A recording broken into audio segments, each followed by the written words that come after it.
Facebook customer Global Science Research sold information on over 87 million Facebook users to Cambridge Analytica, a political data analysis firm led by Alexander Nix. While approximately 270,000 people used the app, Facebook's app permitted data collection from their friends without their knowledge. At first, Facebook downplayed the significance of the breach and suggested that Cambridge Analytica no longer had access. Facebook then issued a statement expressing alarm and suspended Cambridge Analytica.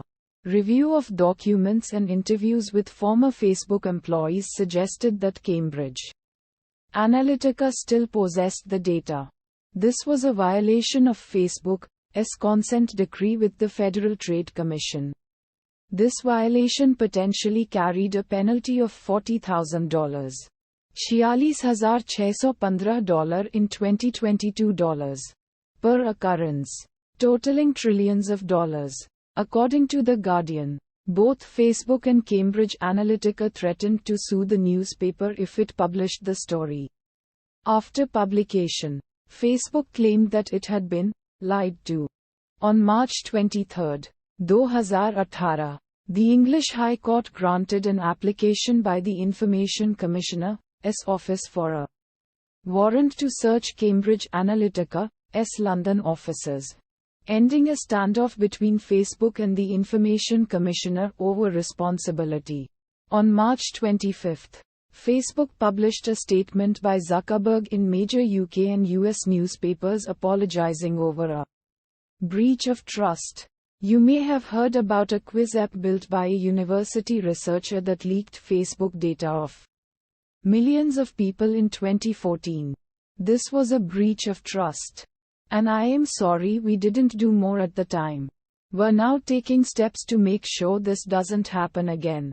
We've already stopped apps like this from getting so much information. Now we're limiting the data apps get when you sign in using Facebook. We're also investigating every single app that had access to large amounts of data before we fixed this. We expect there are others. And when we find them, we will ban them and tell everyone affected.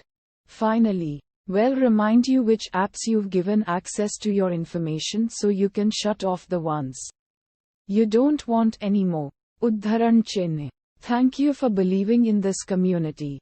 I promise to do better for you. On March 26, the Federal Trade Commission opened an investigation into the matter.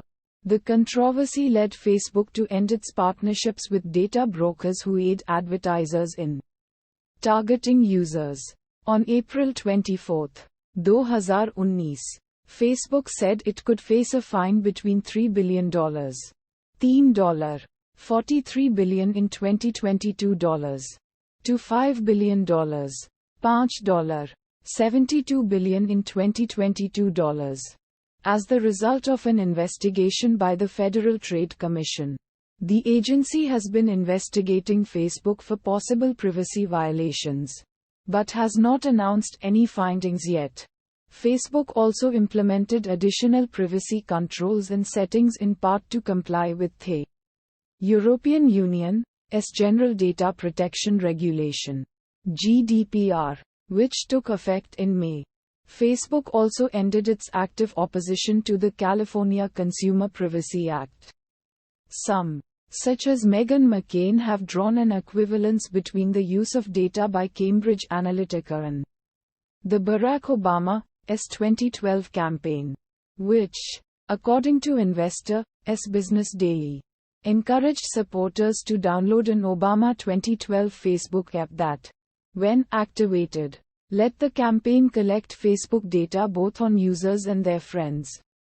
Carol Davidson, the Obama for America (OFA) former director of integration and media analytics, wrote that Facebook was surprised we were able to suck out the whole social graph.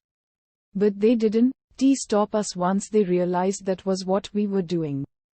PolitiFact has rated McCain's statements half-true, on the basis that, in Obama's case, direct users knew they were handing over their data to a political campaign, whereas with Cambridge Analytica, users thought they were only taking a personality quiz for academic purposes. And while the Obama campaign only used the data to have their supporters contact their most persuadable friends, Cambridge Analytica targeted users, friends and lookalikes directly with digital ads. Udharan Chinh